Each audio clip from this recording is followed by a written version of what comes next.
Hello friends, എല്ലാവർക്കും good morning. അപ്പോൾ എല്ലാവർക്കും ഇന്നത്തെ ഒരു അത്യുഗ്രൻ വിശേഷത്തിലേക്ക് തന്നെ സ്വാഗതം. അങ്ങനെ കിരണും കല്യാണിയും ഭയങ്കര സന്തോഷത്തോടെ കാറിൽ പോയിക്കൊണ്ടിരിക്കുക. കല്യാണി, എന്തായാലും നമുക്ക് അമ്മയുടെയും അച്ഛൻ്റെ ആഗ്രഹം സാധിച്ചു കൊടുക്കണമല്ലോ. നമ്മളെല്ലാവരും ഒരുമിച്ച് ഒരു കോമ്പൗണ്ടിനകത്ത് നിറയെ വീട് വെച്ച് താമസിക്കണമെന്നാണ് അമ്മയുടെ അച്ഛൻ്റെ ആഗ്രഹം. അതുകൊണ്ടാണ് 1.5 ഏക്കർ സ്ഥലം ഞാൻ മേടിച്ചത്. അതിനകത്ത് 4-5 വീട് സോണിയും ആൽബിയും പിന്നെ അമ്മയും അച്ഛനും ഞാനും നീയും താരാൻ്റെയും ഒക്കെ വേണം. എല്ലാവരും വേണം. എന്നിട്ട് എല്ലാവരും കൂടെ ഒരുമിച്ച് താമസിക്കും. അതല്ലേ സന്തോഷം? അത് ശരിയാ. നമ്മൾ രണ്ടുപേരും ഒരുമിച്ച് ശ്രമിച്ചാൽ കൺസ്ട്രക്ഷനും ഇൻറ്റീരിയറും അടക്കം വീടിൻ്റെ പണി 1 വർഷത്തിനുള്ളിൽ നമുക്ക് പൂർത്തിയാക്കാം. അത് ശരിയാക്കിരുന്നേട്ടാ. അങ്ങനെ വരുമ്പോൾ അടുത്ത പിറന്നാൾ ആഘോഷം എല്ലാവരും കൂടെ ഒരുമിച്ച് അവിടെ. അത് കേട്ടതും കല്യാണിക്ക് ഭയങ്കര സന്തോഷമായി. അപ്പോൾ കല്യാണം ഇങ്ങനെ ചിരിക്കുക. എന്നിട്ട് പറയാം, പക്ഷേ എന്തൊക്കെയായാലും മനസ്സിനെന്തോ വല്ലാത്തൊരു ടെൻഷൻ കരുന്നേട്ടാ. എന്തിനാ ടെൻഷൻ അടിക്കുന്നേ? ഈ പ്രാവശ്യത്തെ പിറന്നാൾ ആഘോഷം സായാഹ്നത്തിൽ വെച്ചല്ലേ. അവിടെ നിൻ്റെ അമ്മമ്മയും എല്ലാവരും ഉണ്ട്. എല്ലാവരോടൊപ്പം അടിച്ചു പൊളിക്കാം നമുക്ക് എന്നൊക്കെ പറഞ്ഞുകൊണ്ട് നമ്മുടെ കിരൺ ഇങ്ങനെ സന്തോഷത്തോടെ നിൽക്കുക. പിന്നീട് കാണിക്കുന്ന ബീച്ചിലാണ് കേട്ടോ. ഒരു ബീച്ചിലെത്തിയതും ഒരു പാട്ട് സീനൊക്കെ കാണിക്കുന്നത്. കല്യാണിയെ ജീവനാണെന്നൊക്കെ പറഞ്ഞുകൊണ്ട് ഒരു പാട്ട് സീൻ. അങ്ങനെ കല്യാണിയെ ചേർത്ത് പിടിക്കുന്നതും കല്യാണി കിരണും കൂടെ ബീച്ചിലൂടെ ഓടുന്നതും പിന്നെ കല്യാണിയുടെ മടിയിൽ കിരൺ കിടക്കുന്നതായിട്ടുള്ള കുറേ ലവ് സീനുകളൊക്കെയാണ് കാണിക്കുന്നത്. ഈ സമയമാണെങ്കിൽ പാട്ടൊക്കെ കഴിഞ്ഞു. പ്രകാശനെയാണ് കാണിക്കുന്നത്. പ്രകാശനാണെങ്കിൽ രാത്രി വിശന്ന് കുടൽ കരിഞ്ഞിരിക്കുക. എന്തൊരു വിശപ്പ്, വിശന്നിട്ടാണെങ്കിൽ കുടലും കരിയണല്ലോ എന്നൊക്കെ പറഞ്ഞുകൊണ്ടിരിക്കുമ്പോൾ വിക്രം വരിക. കയ്യിലൊരു കവറുമായിട്ട്. എന്നാ പൊറോട്ടയും വെജിറ്റബിൾ കറിയോ? അത് കേട്ടതും മീനൊന്നും കിട്ടിയില്ലടാ മക്കളെ. അതെന്താ മീനൊന്നും മേടിക്കാത്ത? അയ്യോ, അറ്റാക്ക് വന്നിപ്പോൾ ആശുപത്രിയിൽ നിന്ന് വന്നാലേ ഉള്ളൂ. അതുകൊണ്ട് കൊഴുപ്പടങ്ങിയ ആഹാരങ്ങളൊക്കെ കുറച്ച് കുറയ്ക്കുന്നതാണ് നല്ലത്. എന്തായാലും മരിക്കും. അപ്പം പിന്നെ ഇഷ്ടമുള്ളതൊക്കെ കഴിച്ചിട്ട് മരിക്കുന്നല്ലേടാ മോനെ നല്ലത്. എന്ന് കരുതിയേ ഒരുപാട് അങ്ങ് വലിച്ചു വരി തിന്നാനും മേടിച്ചു തരാനുള്ള കാശൊന്നും എൻ്റെ കയ്യിലില്ല. ആകെ മൊത്തത്തിൽ സരയുവിൻ്റെ കരുണ കൊണ്ടാണ് ജീവിക്കുന്നത്. അവളെന്തെങ്കിലുമൊക്കെ തരുന്നതുകൊണ്ട് ഇതെങ്കിലും മേടിക്കാൻ പറ്റി. അതുകൊണ്ട് തൃപ്തി അടങ്ങ് എന്നൊക്കെ പറയുക. ഇത് കേട്ടതും നമ്മളെ ഈ നിലയിലെത്തിച്ചവരെ തീർക്കണ്ടേടാ മോനെ. നാളെയാ ആ കിരണിൻ്റെ ബർത്ത്ഡേ. അവനെ തീർക്കണ്ടേടാ മക്കളെ. തീർക്കണം. അവനെ തീർക്കാനുള്ള വഴികളൊക്കെ റെഡിയായി. എന്തായാലും അവനെ തീർത്തതിന് ശേഷം അവൻ്റെ മരിച്ച ശരീരത്തിനരികിലിരുന്ന് കല്യാണി കരഞ്ഞ് നിലവിളിക്കുന്നത് എനിക്ക് കാണണം. അത് കേട്ടതും നമ്മുടെ പ്രകാശനൊന്ന് ചിരിക്കുക. എടാ മക്കളെ, നാളെ നമ്മുടെ അമ്മ ഉള്ളിടത്ത് വെച്ചാ ഈ ഫംഗ്ഷൻ നടക്കാൻ പോകുന്നത്. അപ്പം നമുക്കൊന്ന് അങ്ങോട്ട് പോകണ്ടേ?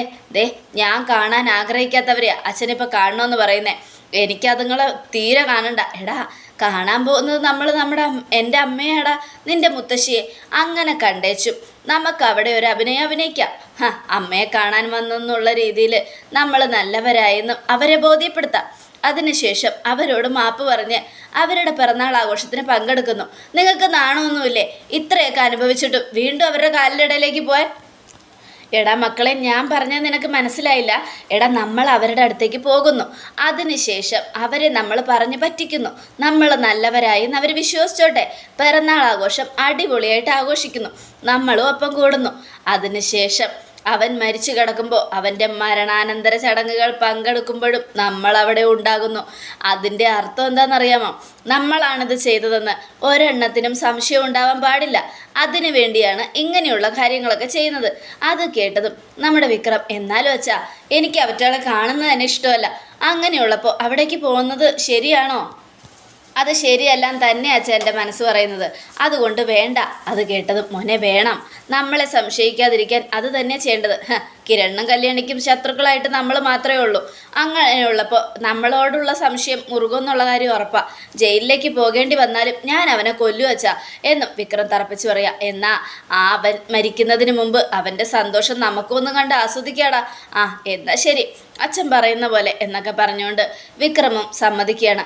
ഈ സമയം പിന്നീട് കാണിക്കുന്നത് നേരം വെളുത്തതും കല്യാണിയാണ് റെഡിയായിക്കൊണ്ടേയിരിക്കുക സായാഹ്നത്തിലേക്ക് പോകാൻ വേണ്ടി. അപ്പോഴാണ് കിരണിൻ്റെ വരവ്. കല്യാണി, ഇത് നോക്കിയേ എന്നും പറഞ്ഞുകൊണ്ട്. അപ്പോൾ കല്യാണി ചോദിക്കുക, ഇതെന്താ? നോക്ക് എന്നും പറയുക. ഇത് ഡയമണ്ട് അല്ലേ കിരണേട്ടാ? അതെ, സ്വർണ്ണമൊക്കെ ഒരുപാടുണ്ടല്ലോ. അതുമല്ല, ഇപ്പം സ്വർണ്ണമൊന്നും നിനക്ക് അത്ര വലിയ താല്പര്യവും ഇല്ല. എന്തായാലും ഇപ്പം സ്വർണത്തിനേക്കാളും പെൺകുട്ടികൾ കൂടുതൽ ഉപയോഗിക്കുന്നത് ഡയമണ്ടാ. അതുകൊണ്ടാണ് ഡയമണ്ട് വാങ്ങിയത്. എന്തിനാ കിരണേട്ട ഇതൊക്കെ? കിരണേട്ടൻ്റെ ബർത്ത്ഡേ അല്ലേ ഇന്ന്? എൻ്റെ അല്ലല്ലോ. അപ്പം പിന്നെ എന്തിനാ ഇതൊക്കെ മേടിച്ചത്? ആ അതെ, എൻ്റെ ഭാര്യയ്ക്ക് സമ്മാനം തരുന്നതിൽ എനിക്ക് ഒരു വിരോധവും ഇല്ല. അതേ, എങ്ങ് വാ, ഇത് ഞാൻ തന്നെ ഇട്ടുതരാം എന്നും പറഞ്ഞുകൊണ്ട് കിരൺ അത് കഴുത്തിലിട്ട് കൊടുക്കുക. ഇനി കണ്ണാടിയിലൊന്ന് നോക്കിയേ. അപ്പോൾ കല്യാണി കണ്ണാടിയിൽ നോക്കി, നല്ല രസമുണ്ട്. ഇതിൻ്റെ പാതി സമ്മാനം പോലും ഞാൻ തന്നില്ലല്ലോ കിരണേട്ടാ. ഹാ, അതിനെന്താ, എൻ്റെ ഏറ്റവും വലിയ സമ്മാനമാണ് നീ. അങ്ങനെയുള്ളപ്പോൾ എനിക്കെന്തിനാ ഇനി ഇതിനേക്കാളും വിലപിടിപ്പുള്ള സമ്മാനം? ആ എന്നാലേ നമുക്കൊരു സെൽഫി എടുക്കാം ബാ എന്നും പറഞ്ഞുകൊണ്ട് രണ്ടുപേരും കൂടെ സെൽഫിയൊക്കെ എടുക്കുക. ആ അതെ, ഈ മാലയെ പ്രത്യേകം ആദർശിനെ കൊണ്ട് പറഞ്ഞ് ഡിസൈൻ ചെയ്യിപ്പിച്ചതാ. സത്യമാണോ? അതിനിടയിൽ അങ്ങനെയുള്ള കാര്യമൊക്കെ നടന്നോ? അതെ, എൻ്റെ ഭാര്യയ്ക്ക് വേണ്ടിയാന്ന് പറഞ്ഞപ്പോൾ അവൻ വിലയൊന്നും നോക്കിയില്ല. എത്ര വില കുറച്ച് തന്നാലും കുഴപ്പമില്ല, ഞാൻ ചെയ്തു തരാമെന്ന് പറയുകയും ചെയ്തു. ആണോ? അതെ, ഇത് ഡിസൈൻ ചെയ്ത് തരാമെന്നറിയോ? അത് പിന്നെ പ്രത്യേകം പറയണോ? എൻ്റെ നയനയായിരിക്കും. അതെ, നയന തന്നെയാ. ഇപ്പം ആദർശൻ നയനയും അവരുടെ ജീവിതം അടിച്ചു പൊളിക്കുക. ആ സന്തോഷിക്കട്ടെ. പാവം അവള് ഒരുപാട് വിഷമിച്ചിട്ടുണ്ട് കല്യാണം കഴിഞ്ഞ സമയങ്ങളിൽ. ഇപ്പോഴാ ഇത്തിരിയെങ്കിലും ആശ്വാസമായത്. അത് ശരിയാ. എന്നാൽ പിന്നെ വാ, അമ്മ ഭക്ഷണം വിളമ്പി വെച്ചിട്ടുണ്ട്, നമുക്ക് പോയി കഴിക്കാം. ആ ശരി എന്നും പറഞ്ഞുകൊണ്ട് അവർ രണ്ടുപേരും ഭക്ഷണം കഴിക്കാനായിട്ട് പോവുക. ഈ സമയമാണെങ്കിൽ കാർത്തിക വരിക. കാർത്തിക വന്നതും ദീപ, ആഹാ മോള് വന്നോ, വാ വാ. അതെ, പിറന്നാൾ ആഘോഷിക്കത്തിന് കൂടാൻ ഇത്തിരി അസൗകര്യമുണ്ട്. എന്താ മോളെ, എന്തു പറ്റി? ആ എന്തൊക്കെ പറ്റിയാലും ഇന്നത്തെ ദിവസം പങ്കെടുക്കാതെ ഞാൻ വിടില്ല എന്നും കിരൺ. അത് കേട്ടതും കാർത്തിക, അത് പിന്നെ പ്രത്യേക ഒരു അസൗകര്യമുണ്ട്, അതുകൊണ്ടാണ് വരാത്തത്. എന്താ പറ്റിയത്? അത് അമ്മയ്ക്ക് തീരെ സുഖമില്ല കിരൺ. അമ്മ ഹോസ്പിറ്റലിലാണ്. കാലത്ത് നന്നായിട്ട് വൊമിറ്റ് ചെയ്തു. ഈശ്വര, എന്തു പറ്റി? അതൊന്നും അറിയില്ല, പക്ഷെ കുഴപ്പമില്ല എന്നാണ് ഡോക്ടർ പറഞ്ഞത്. അയ്യോ, എന്നാൽ പിന്നെ വരണ്ട. അതുകൊണ്ടൊന്നുമല്ല, വേറെ ചില സാഹചര്യമുണ്ട്, അതുകൊണ്ടാണ്. അത് പിന്നെ അമ്മയുടെ അടുത്ത് പോലും ഇരിക്കാൻ പറ്റിയില്ല. എന്തായാലും ഞാനിപ്പോൾ അങ്ങോട്ട് പോവുക. സമയം കിട്ടിയാൽ ഉറപ്പായിട്ടും ഞാൻ വരാം. വേണ്ട, സാരമില്ല കാർത്തിക. എന്നാലും നമ്മൾ തമ്മിൽ പരിചയപ്പെട്ടിട്ട് കിരണിൻ്റെ ആദ്യത്തെ ബർത്ത്ഡേ അല്ലേ, അപ്പം ഞാൻ ഈ സമ്മാനം അങ്ങ് വാങ്ങിച്ചു. അത് കേട്ടതും കല്യാണി, ആഹാ എവിടെ നോക്കട്ടെ. എന്നാ കിരൺ മേടിക്ക്, ഹാപ്പി ബർത്ത്ഡേ എന്നും പറഞ്ഞുകൊണ്ട് നമ്മുടെ കാർത്തിക കിരണിന് സമ്മാനം കൊടുക്കുക.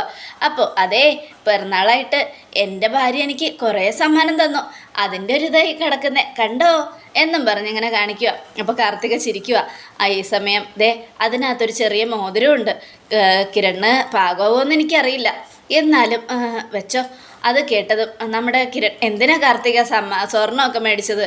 അതിൻ്റെ ഒന്നും ആവശ്യമില്ലായിരുന്നു, ഇപ്പം തന്നെ ആവശ്യത്തിലേറെയുണ്ട്. സാരമില്ല, ഇതാ നമ്മൾ തമ്മിൽ പരിചയപ്പെട്ടിട്ടുള്ള ആദ്യത്തെ ബർത്ത്ഡേ അല്ലേ, അപ്പോൾ എന്തെങ്കിലും ഒരു പൊന്ന് വേണ്ട കയ്യിൽ എന്നൊക്കെ പറഞ്ഞുകൊണ്ട് കാർത്തിക ഇങ്ങനെ നിൽക്കുക. പിന്നെ ഞാനൊരു കാര്യം കൂടെ പറയാനാണ് വന്നത്. എന്തു പറ്റി? എനിക്ക് നല്ല പേടിയുണ്ട്. 2 ദിവസമായി ദുസ്വപ്നങ്ങൾ മാത്രം കാണുക. അത് കേട്ടതും കല്യാണിയും ദീപയും നമ്മുടെ കിരണും ഞെട്ടി. അപ്പോൾ കല്യാണി, അതെ ചേച്ചി, ഞാനും അങ്ങനെ തന്നെയാണ്. 2-3 ദിവസമായിട്ട് ദുസ്വപ്നങ്ങൾ തന്നെ കാണുക. അതിൻ്റെ ടെൻഷനും പേടിയും എൻ്റെ മനസ്സിലും ഉണ്ട്. മോളെ സൂക്ഷിക്കണം. വിക്രം അപകടകാരിയാണ്. അവൻ നമ്മളെ കയ്യിൽ നിന്നും അടിപെട്ടവനാ.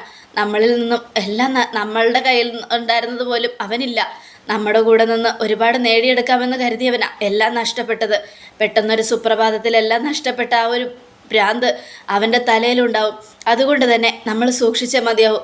കിരണും കല്യാണിയും അമ്മയും ഞാനും ഒക്കെ സൂക്ഷിക്കണം, എല്ലാവരും സൂക്ഷിക്കണം. അത് കേട്ടതും അങ്ങനെ എന്തെങ്കിലും സംഭവിച്ചാൽ ആ വൃത്തികെട്ടവനെ ഞാൻ തന്നെ കൊല്ലും. ഞാനായിട്ട് ചെയ്ത തെറ്റ് ഞാനായിട്ട് തന്നെ ഇല്ലാതാക്കും. അവനെ പ്രസവിച്ചത് ഞാനല്ലേ, പെറ്റ അമ്മ തന്നെ അവന് വിഷം നൽകി കൊല്ലും. സ്നേഹത്തോടെ ഞാൻ അവനെ എൻ്റെ അരികിലേക്ക് വിളിക്കും. അതിനുശേഷം സ്നേഹത്തോടെ ഞാൻ അവന് വിഷം വെച്ച് വിളമ്പി വാരിക്കൊടുക്കും. എന്നിട്ട് ഞാൻ അവനെ കൊല്ലും. ചില സിനിമയിലൊക്കെ കാണുന്നത് പോലെ ശരിക്കും ഞാനത് ചെയ്തിരിക്കും എന്നും പറയുക. അമ്മ അങ്ങനെയൊന്നും പറയണ്ട, എന്തായാലും നോക്കട്ടെ കാര്യങ്ങൾ എവിടം വരെ പോകുമെന്ന്.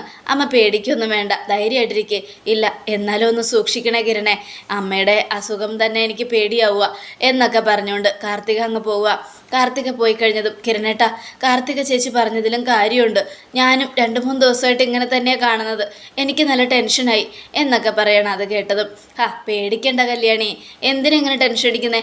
എന്തായാലും പോകുന്ന വഴി ആദ്യം നമുക്ക് ക്ഷേത്രത്തിലൊന്ന് പോവാം, അതിനുശേഷം മതി അമ്മ സായാഹ്നത്തിലൊക്കെ ഉള്ള പോക്ക്. ശരി, എന്നാൽ പിന്നെ അങ്ങനെ ആവട്ടെ. എന്തായാലും ഞാൻ പോയി താരാൻ്റെ വിളിച്ചുകൊണ്ട് വരാം. അമ്മേ അമ്മ പേടിക്കൊന്നും വേണ്ട. എന്തിനാ ഇങ്ങനെ ടെൻഷൻ അടിക്കുന്നേ?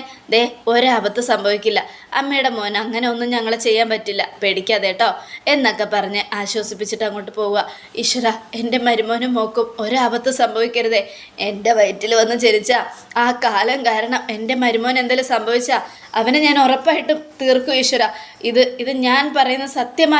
അവൻ പിന്നെ ജീവിച്ചിരിക്കില്ല. എൻ്റെ മോനാണെന്നുള്ളൊരു സ്നേഹബന്ധവും പിന്നെ എനിക്ക് അവനോടുണ്ടാവില്ല എന്നും ആലോചിച്ചുകൊണ്ട് ദിവ്യ ഇങ്ങനെ നിൽക്കുവാണ്. ഈ സമയം പിന്നീട് നമ്മുടെ സരയുവിനെയാണ് കാണിക്കുന്നത്. സരയു ഓരോന്ന് നോക്കിക്കൊണ്ടിരിക്കുക. അപ്പോഴാണ് മൊബൈലിനകത്ത് കല്യാണം ഡയമണ്ട് നെക്ലസ് ഇട്ടുകൊണ്ടിരിക്കുന്ന ആ ഫോട്ടോ സരയുവിൻ്റെ കണ്ണിൽ പെടുന്നത്. അത് കണ്ടതും നമ്മുടെ സരയുവിനാകെ ദേഷ്യം വന്ന് ഇങ്ങനെ തലയെ പെരുത്ത് നിൽക്കുക. അപ്പോഴാണ് രാഹുലും ശാരി അങ്ങോട്ട് വരുന്നത്. എന്താ മോളെ, എന്തു പറ്റി? ദേ നോക്കിയേ, ഇത് കണ്ടോ, ഇത് ഡയമണ്ട് അല്ലേ എന്നും സരയും. അത് കേട്ടതും അതെയല്ലോ, ഡയമണ്ട് തന്നെയാ. ഇന്ന് അവൻ്റെ പിറന്നാളാ, എന്നിട്ടും അവൾക്ക് എന്തിനാ സമ്മാനം മേടിച്ചു കൊടുത്തത് എന്നും രാഹുല്. അവളുടെ പിറന്നാളായാലും അവൻ്റെ പിറന്നാളായാലും ആഘോഷം എന്തായാലും അവൾക്ക് തന്നെയാ സമ്മാനങ്ങൾ കിട്ടുന്നത്. എനിക്കിത് കാണുമ്പോൾ കലി കയറുക. ദേ ഒരു കാര്യം ഞാൻ പറഞ്ഞേക്കാം, എന്തായാലും ഇന്ന് അവൻ്റെ പിറന്നാളാണെന്നുള്ള കാര്യം നിങ്ങൾ മറന്നോ? ഇല്ല, ഞാനത് മറന്നിട്ടില്ല, എൻ്റെ മനസ്സിലുണ്ട് എന്നും രാഹുല്. എന്നാലും എന്തൊരു കഷ്ടമാണ്. ദേ ഒരു കാര്യം ഞാൻ പറഞ്ഞേക്കാം, ഇന്നത്തോടെ അവൻ്റെ എല്ലാ ആഘോഷങ്ങളും അവസാനിക്കും. അവൾ ഇനി സന്തോഷിക്കില്ല. അവളുടെ ജീവിതം ഇതോടുകൂടെ തീരും. അവൾ ജീവിതകാലം മുഴുവനും കരയും. മോളെ, നീ എന്തൊക്കെയായി പറയുന്നത്? നീ ഇത് കൂടെ പറയുന്നുണ്ടല്ലോ. അതെ അമ്മേ, ഞാൻ ഏർപ്പാട് ചെയ്തു കഴിഞ്ഞു, ആളെ ഏർപ്പാടാക്കി കഴിഞ്ഞു. അവൻ ഇന്നത്തോടെ തീർന്ന് ചത്ത് കിടക്കും. അവൻ്റെ അരികിലിരുന്ന് ആ കല്യാണി കരയും. അതെനിക്ക് കാണണം, കണ്ടേ തീരൂ എന്നും പറയുക. അത് കേട്ടതും രാഹുൽ ഞെട്ടി. അവനെ കൊണ്ട് നിന്നെ കല്യാണം കഴിപ്പിക്കണമെന്നാ ഇങ്ങേരെ ആഗ്രഹിക്കുന്നത്. ഇനിയിപ്പോൾ അങ്ങനെ ആഗ്രഹിച്ചാലും എനിക്ക് കുഴപ്പമൊന്നുമില്ല. അടുത്ത പിറന്നാളിനൊന്നും അവനുണ്ടാവില്ല. പിറന്നാളും മരിച്ച ദിവസവും ഒരുമിച്ച് ആഘോഷിക്കാൻ പോവുമല്ലേ. ഇനി മുതൽ അവൻ്റെ ശല്യം എനിക്ക് തീരും. എന്തായാലും എൻ്റെ മനോഹരനെ പോലെ ഒരാൾ ഇനി എനിക്ക് എൻ്റെ ജീവിതത്തിന് കിട്ടാനില്ല. അതുകൊണ്ട് എനിക്കിനി വേറൊരുത്തനോടും ഒരു മോഹവും തോന്നത്തുമില്ല. എന്തൊക്കെ സംഭവിച്ചാലും ശരി, ആ കിരൺ ഇന്നത്തോടെ മരിക്കും. മോളെ, നീ അബദ്ധമൊന്നും കാണിക്കരുത്. നീ വേണമെങ്കിൽ കല്യാണി എന്ത് വേണമെങ്കിലും ചെയ്തോ. അവളെ നീ കൊന്നാലും ഞാൻ ആ കുറ്റം ഏറ്റെടുത്ത് ജയിലിൽ പോയിക്കോളാം. എനിക്കതിൽ ഒരു സങ്കടവും ഇല്ല. പക്ഷെ കിരണിനെ നീ ഒന്നും ചെയ്യരുത്, മിണ്ടിപ്പോരുത്. ഇത്രയും വർഷമായി അവനെ എന്തെങ്കിലും ചെയ്യാൻ പറഞ്ഞിട്ട് നിങ്ങളെ കൊണ്ട് സാധിച്ചോ? ഇല്ലല്ലോ. അപ്പം പിന്നെ കൂടുതലൊന്നും സംസാരിക്കരുത്. ഒരു കാര്യം ഞാൻ പറഞ്ഞേക്കാം, ഞാൻ എന്തെങ്കിലുമൊക്കെ ചെയ്യാൻ പോകുന്നുണ്ടെങ്കിൽ അത് എൻ്റെ നല്ലതിന് വേണ്ടി മാത്രമാണ്. എനിക്ക് സന്തോഷിക്കണം. അയൽപക്കത്തുള്ളവർ കരയുന്നത് കണ്ട് എനിക്ക് സന്തോഷിക്കണം. അതിനു വേണ്ടി ഞാൻ എന്തും ചെയ്യും. ഏതറ്റം വരെ വേണമെങ്കിലും പോവും. ആരും എന്നെ തടയണ്ട. എന്തൊക്കെയായാലും എൻ്റെ മനുവേട്ടൻ്റെ സ്ഥാനത്ത് ആ കിരണിനെ കൊണ്ടുവരാനാണ് നിങ്ങളുടെ ഉദ്ദേശമെങ്കിൽ അത് നടക്കില്ല ചാ. നിങ്ങളെ ഞാൻ മെൻ്റൽ ഹോസ്പിറ്റലിൽ അഡ്മിറ്റ് ചെയ്താലും നിങ്ങളെ തൂക്കിക്കൊന്നാലും എനിക്കൊരു പ്രശ്നവുമില്ല. പക്ഷേ എൻ്റെ മനുവേട്ടനെ വിട്ടൊരു ജീവിതം എനിക്ക് വേറെ ഇല്ല. അത് കേട്ടത് രാഹുൽ, കാര്യം അറിയാതെ മോളെ നീ സംസാരിക്കുന്നത്. കൂടുതലൊന്നും നിങ്ങൾ പറയണ്ട, എനിക്ക് എല്ലാ കാര്യവും അറിയാം. എന്തായാലും ദേ ഒന്നേ എനിക്ക് പറയാനുള്ളൂ, എന്തൊക്കെ സംഭവിച്ചാലും ശരി എനിക്ക് സന്തോഷിക്കണം. അതിനാ കല്യാണി കരയണം. അവളുടെ കരച്ചിൽ എൻ്റെ ഈ രണ്ട് കണ്ണുകൊണ്ട് എനിക്ക് കണ്ടുകൊണ്ട് ഈ കാതിൽ എനിക്ക് കേൾക്കണം. അവൾ നെഞ്ചത്തടിച്ച് കരയുന്ന രംഗങ്ങൾ എനിക്ക് കാണണം. അതിനു വേണ്ടി എന്തും ചെയ്യും ഞാൻ, എന്നും പറഞ്ഞുകൊണ്ട് നമ്മുടെ സരയു ഇങ്ങനെ ഭയങ്കര ദേഷ്യത്തിലിരിക്കുക. അപ്പോൾ ശാരിയാണെങ്കിലും മോളെ അബദ്ധമൊന്നും കാണിക്കണ്ട, ആരും ഒന്നും ചെയ്യണ്ട. ഞാനല്ലല്ലോ ചെയ്യുന്നത്, വിക്രമല്ലേ. അവനും അവൻ്റെ കൂട്ടുകാരും കൂടെ ചേർന്ന് കിരണിനെ തീർക്കുമെന്നുള്ള കാര്യം ഉറപ്പാ. മോളെ അബദ്ധം കാണിക്കരുത്. കിരണിനെ കൊന്ന അതിൻ്റെ നഷ്ടം നിനക്ക് തന്നെയാ. നിങ്ങൾ എന്തൊരു വൃത്തികെട്ട തന്തയാടോ. കിരണിനെ കൊന്ന എനിക്കെന്ത് നഷ്ടം? എനിക്കിനി അവനെ വേണ്ട. ആ കല്യാണിയുടെ എച്ചിലിനി ഞാൻ തിന്നണമെന്നാണോ നിങ്ങൾ പറയുന്നത്? അത് കേട്ടതും അതല്ല മോളെ, ഞാൻ പറഞ്ഞത് നിനക്ക് മനസ്സിലാവാത്തതുകൊണ്ടാ. നിനക്ക് പതിയെല്ലാം മനസ്സിലാവും മോളെ. വേണ്ട, എന്ത് മനസ്സിലായാലും മനസ്സിലായില്ലെങ്കിലും കിരൺ അവൻ മരിക്കും, ഉറപ്പായിട്ടും അവൻ മരിക്കും. മോളെ, ഞാൻ പറയുന്നത് നീ ഒന്ന് കേൾക്ക്. വേണ്ടെന്ന് പറഞ്ഞില്ലേ, നിങ്ങളൊരക്ഷരം മിണ്ടണ്ട. മോളെ, കിരണിനെ നീ കല്യാണം കഴിച്ച് അതിൻ്റെ ജീവിതം നല്ലതാവും. ദേ മിണ്ടിപ്പോകരുത്. എൻ്റെ മനുവേട്ടൻ ഇത് കേട്ടാലുണ്ടല്ലോ, എൻ്റെ മനുവേട്ടൻ്റെ മനസ്സൊന്ന് വിഷമിച്ചാലുണ്ടല്ലോ, നിങ്ങളെ ഞാൻ തീർക്കും എന്നും സരയു. അത് കേട്ടതും ശാരി, ഈശ്വര എന്ത് പറഞ്ഞ ഇവളെ മനസ്സിലാക്കുന്നേ. ഇവളാണെങ്കിലും മനോഹരനെ തലയിൽ വെച്ചുകൊണ്ട് നടക്കുക. ഇനിയിപ്പോൾ എന്താ ചെയ്യുക? ഞാൻ പറഞ്ഞല്ലോ മോളെ, കല്യാണിയെ നീ കൊന്നോ, ആ കുറ്റം ഏറ്റെടുത്ത് ഞാൻ ജയിലിൽ പോയിക്കോളാം. പക്ഷേ കിരണിനൊന്നും സംഭവിക്കരുത്. കല്യാണിയെ കൊല്ലില്ല, കിരണിനെ കൊല്ലും. കിരണിനെ കൊന്നാലും കല്യാണിയെ കൊന്നാലും ഞാൻ ആരെ കൊന്നാലും അതിൻ്റെ കുറ്റം ഏറ്റെടുത്ത് നിങ്ങൾ പോയിക്കൊള്ളാം ജയിലിൽ. അത് എൻ്റെ തീരുമാനം തന്നെയാ എന്നും സരയു തറപ്പിച്ച് പറയുക. അത് കേട്ടതും ഷാരിയും രാഹുലും ഞെട്ടുകയാണ്. അതോടുകൂടെ എപ്പിസോഡ് അവസാനിക്കുകയാണ്. നാളത്തെ ഒരു അടിപൊളി വിശേഷത്തിനായിട്ട് കാത്തിരിക്കുക. എല്ലാവർക്കും ഒരിക്കൽ കൂടെ നല്ലൊരു ശുഭദിനം തന്നെ ആയിക്കോട്ടെ. Thank you.